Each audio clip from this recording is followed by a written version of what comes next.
What is up, guys? My name is MipZ and welcome back for yet another League of Legends video.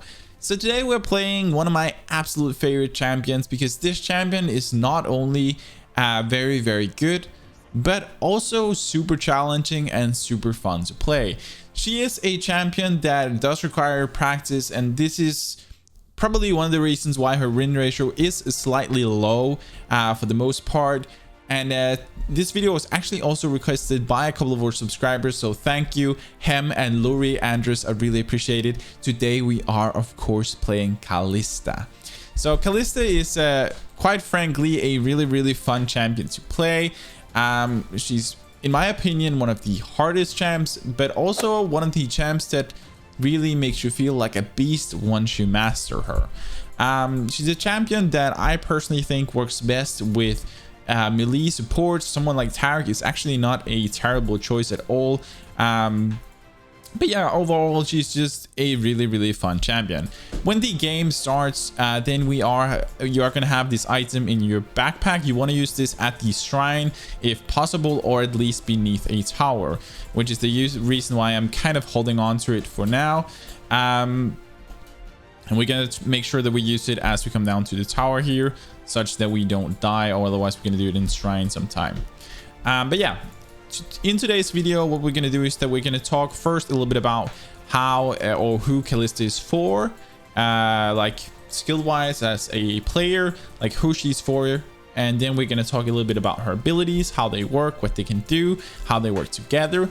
And then we're going to talk about how you're going to use this champion in early, mid, and late game. So basically the strategies behind her and how to optimize your damage overall. But she is a really fun champion, and that's really one of the things that I really want to underline in this video, because I really love playing her. She is a lot of fun. She's extremely, like, once you master her, she is a champion, kind of like, I guess you can say that this is more or less together with Vayne, she's more or less like the bot lane version of Riven. She's a champion that requires a lot of practice, but once you get it in there, she's a champion that you can perform pretty stable on. You can do some really insane plays. Throughout this video, while we're playing here the gameplay, I'm gonna try to perform somewhat decently. Well, swapping target there might actually have been a really bad choice for me. I'm sorry. I should at least have made sure that I kept my spears on. I'll explain in a moment what these different things can do, how these spears work, and everything. But yeah, this is a champion that I probably would never suggest or recommend for if I had a friend just starting out with the game and like it's his very first time on League of Legends. Then this is an extremely hard champion to start out with, that's for sure. So this guy's gonna be dead. There we go. Super sweet. And a decent start. Like, I'm not doing extremely well right now. I am just going to try and do somewhat decently in this game, such that we don't lose, or at least that I can kind of illustrate my points and actually fail all that. And that's kind of the primary objective for us here. So we're going to back off, and then we're going to make sure we use this black spear. You want to use it just as you get into the match in general. So as soon as you're in the shrine, pop this one on your support. It's very essential, and I'll get to explain why in just a moment. So we'll just pop it on this guy here, such that we make sure that it's on him. Gonna buy an extra potion and a control ward. Okay, so all of this aside, let's talk a little bit. Yeah, just wrapping up. This is a champion for beginners. It's gonna be really hard. If you're mediocre or an intermediate to advanced player, then she's gonna be really fun. She's a great champion to have in your kit, and also, like, it's a champion post gold you're going to be able to do really well with. She can be pretty hard below gold rating, because your team is not, usually teams on below gold are not that good at playing around your ADC.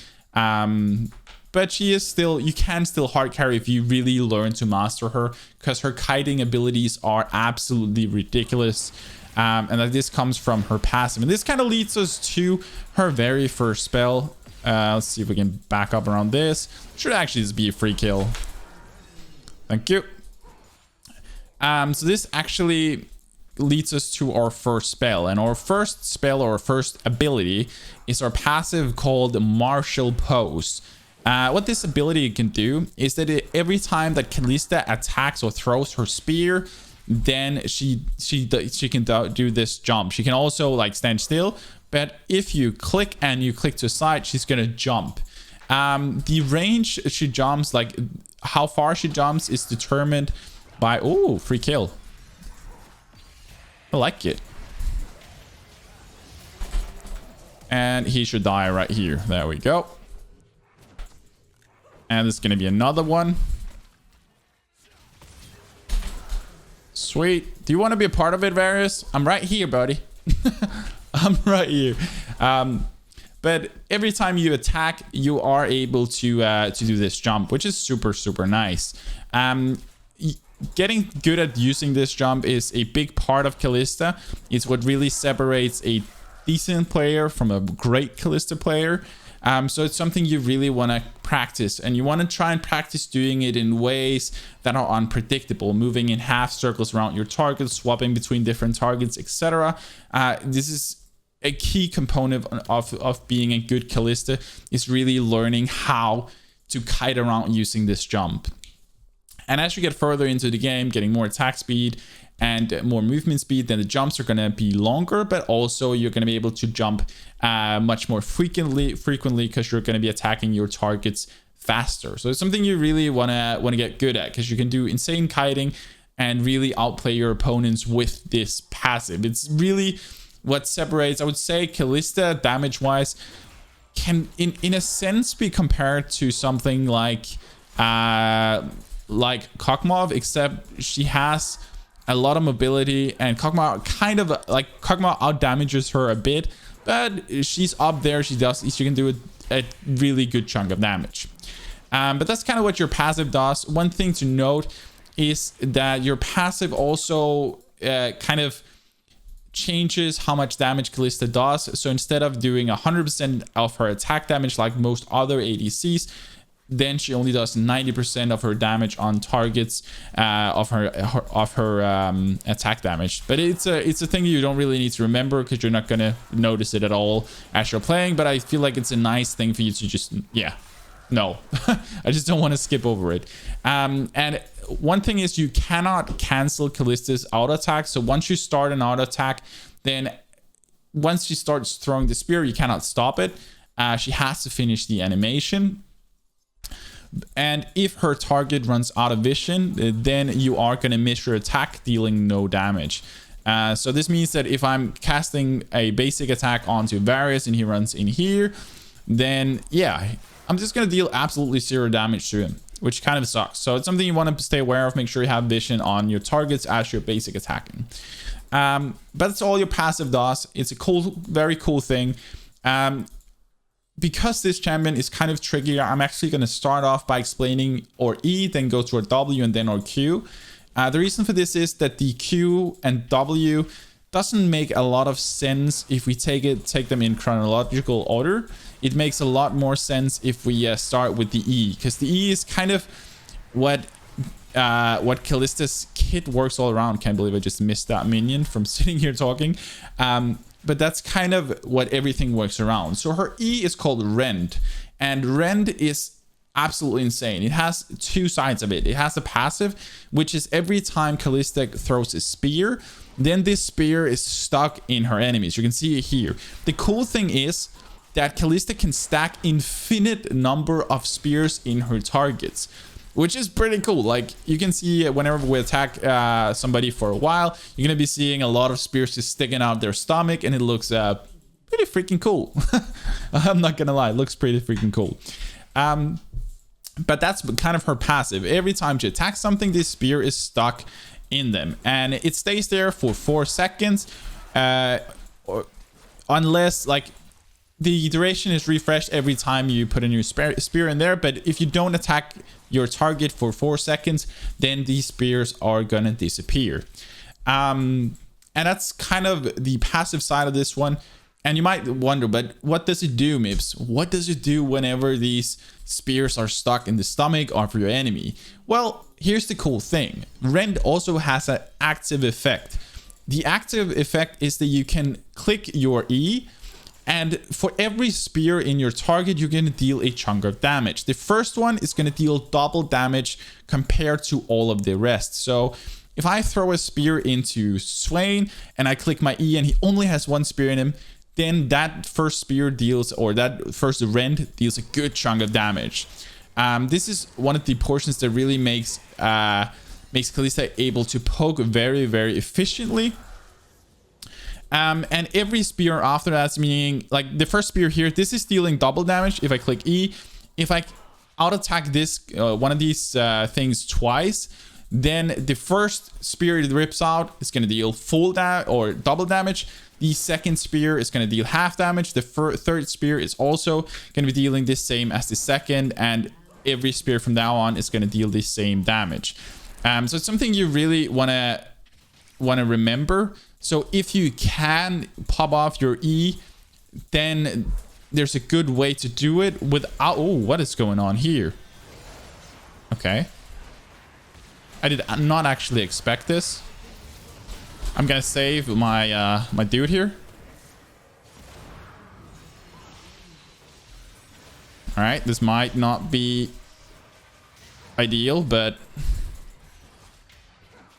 we will be able to finish this guy off. There we go. All right, so I was just able to save Tarek. I'll explain how for those of you who don't already know the spell.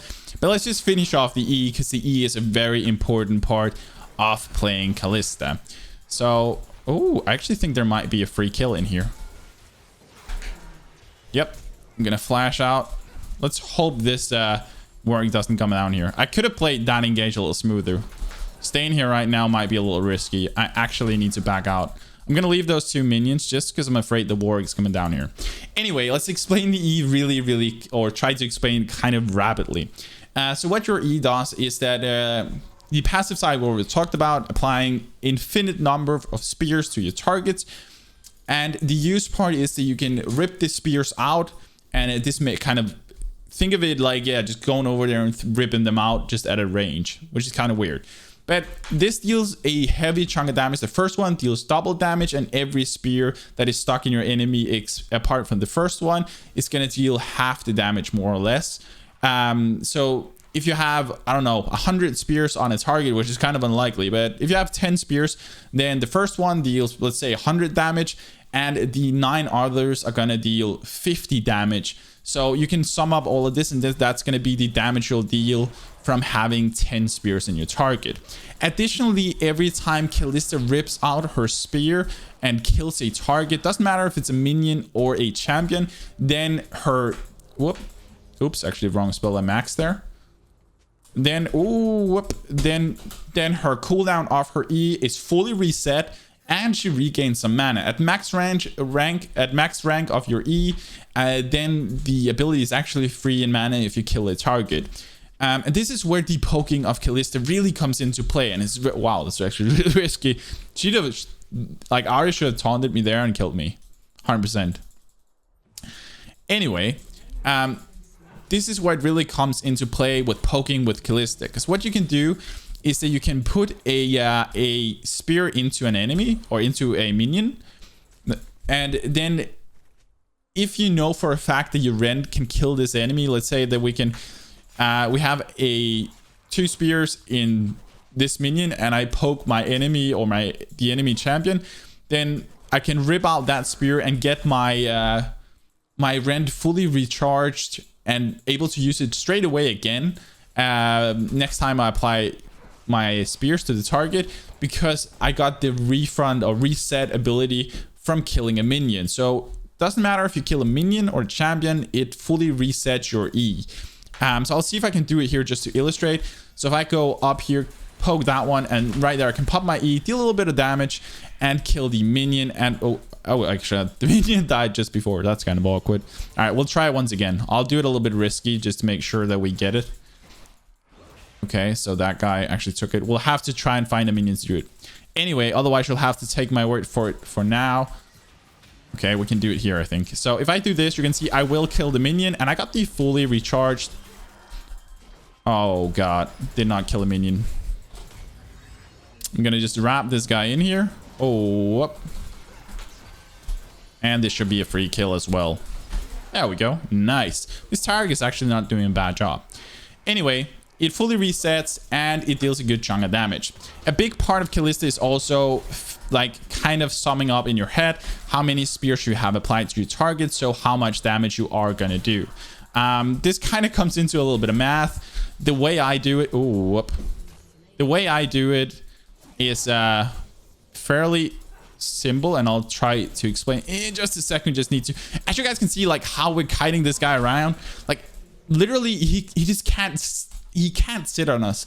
We have so much mobility with these jumps if used correctly. I honestly didn't see this, guys. I'm sorry, Tarek. That was my bad.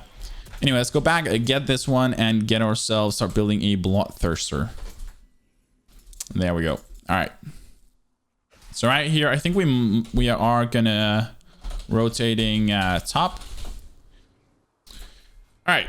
So that's all your E does. I know it took a while for me to explain. I'm sorry. It got kind of cluttered, but very basic. Whenever you pop it, you deal a good chunk of damage depending on how many spears you have on your target. In terms of the damage you deal with it, I would just, the best way for me, at least what I did in the beginning until I kind of learned it and had a feeling of how many items and how much damage it deals, is that you can go down here, look here, I'm gonna see right now, okay, the active part, the first one deals 160 damage, the second one deals about 80 damage. So I just say, okay, I'm gonna calculate for the 80 damage. So if you have 2 spears, it's gonna be 160, and then you can apply the then you're at least 100% sure that you are going to kill the target, because you are going to deal more than 160 damage because of the first spear dealing double damage. So it's a nice thing, and you can usually also use your Q to jump forward. We'll get to that one in a second. All right, so let me just kind of stroll back, and I know I might have lost a couple of you on the way because some of the things got a little too advanced too quickly. So let's talk about our next ability. So first of all, this one is called Sentinel, and Sentinel is kind of a weird ability, and an ability that a lot of people don't really like. It's super strange. Oh, this guy. I'm gonna be a little careful. I don't want my spears to pop off. I think they might have actually. Gonna pop this guy, and he should be able to just fire himself into him, and this should be a free kill. Oh, nice job. Okay, so what Sentinel can do is that it also has a passive and an active effect. The passive effect is very subtle, the passive effect is very, very subtle, and also a part of it that you're, oh, Tarek, be a little careful, buddy. All right, no, you're doing good. You got it, man. All right, the passive effect is kind of subtle, because what this thing can do is that it allows Kalista to deal a percentage of her target's maximum damage or maximum health as magic damage on a target every 10 seconds or per target. So it's actually, you can do this on several targets in a team fight. The way this works is that the first time Kalista attacks a champion within 10 seconds, then she applies her Oathbound. Oathbound refers to her teammate, meaning that if her teammate also basic attacks that target, then they are together going to give a combined bonus damage of 10% of their maximum HP as magic damage, which is absolutely insane. So you really want to make sure that you and your Oathbound teammate is attacking the same target. It's very, very crucial because it's going to allow you to get that extra burst. This can proc on each target every 10 seconds. So it's something that you are going to be using on several targets throughout fights, several times in a team fight. It's very, very efficient. That's kind of the big part of it. The second part is this one, and this one is barely used. You can use it, but it's very unreliable. You can click this W and you get this little spirit thing that runs around and gives you some vision. It only gives vision in this cone, which kind of makes it very unreliable, and it's one of the reasons why very, very few people actually chooses to use it. especially pro players, like you can use it, but it can give you misinformation.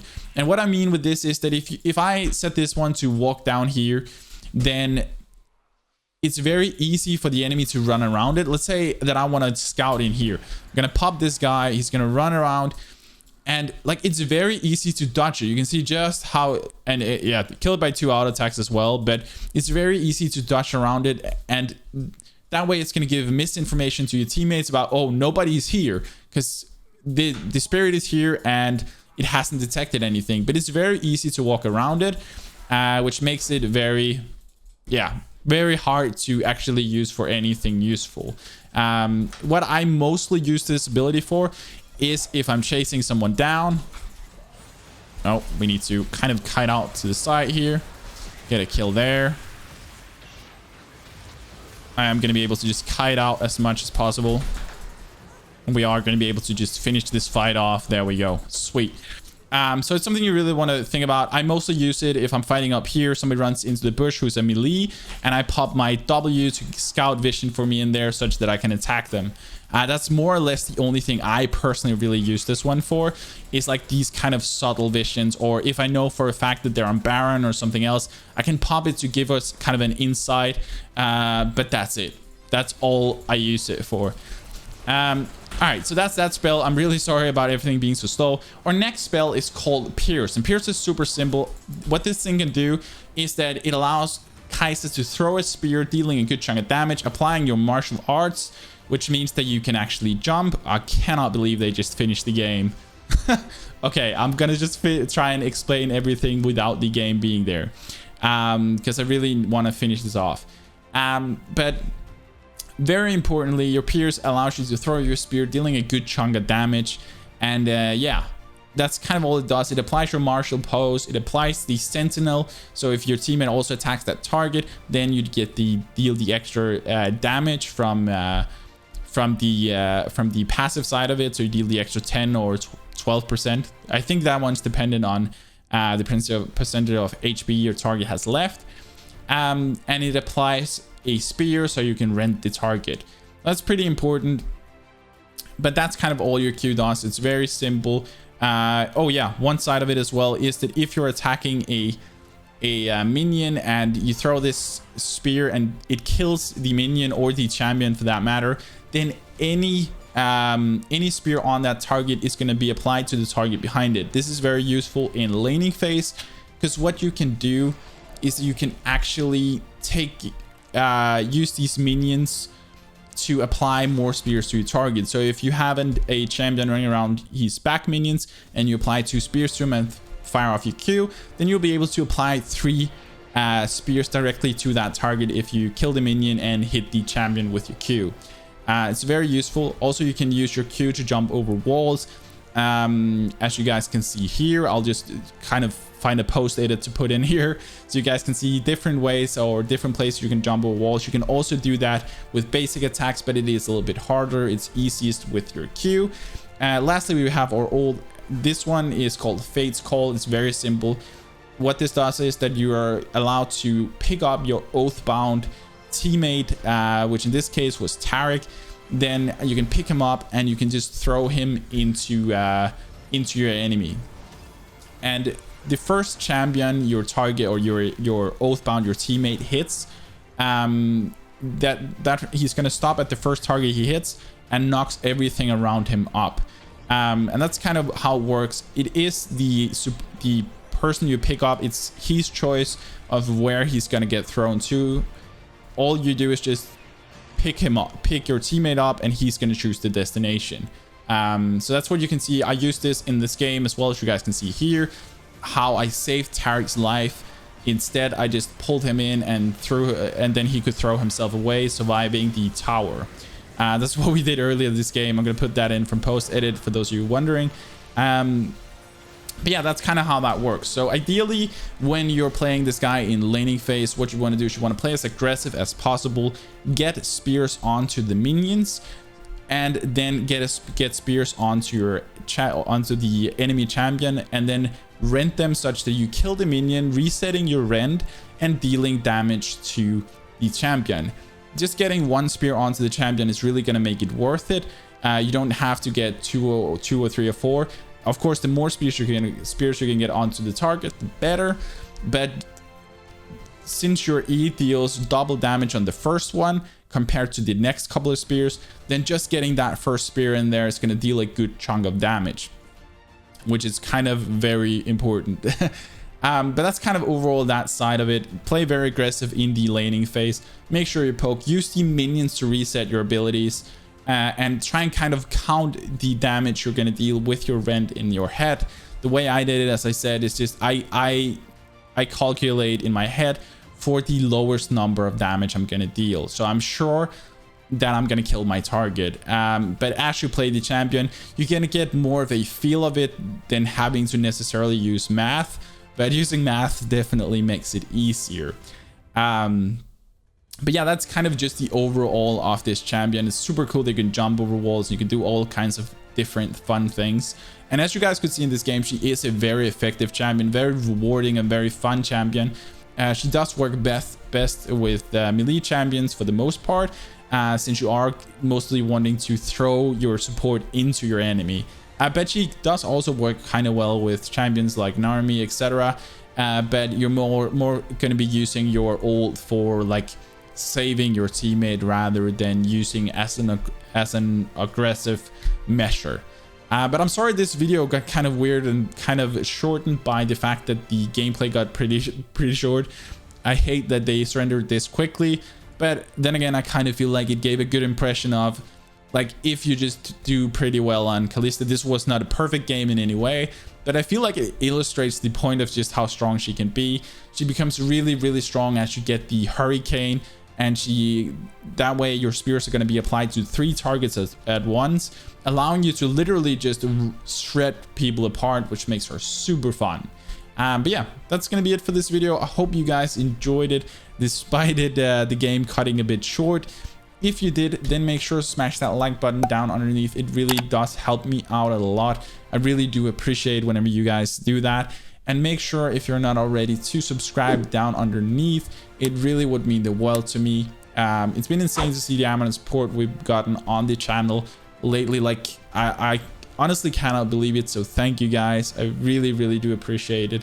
But that's gonna be it for this video. Yeah, that's kind of it. So as always, stay awesome, have fun, and take it easy, guys.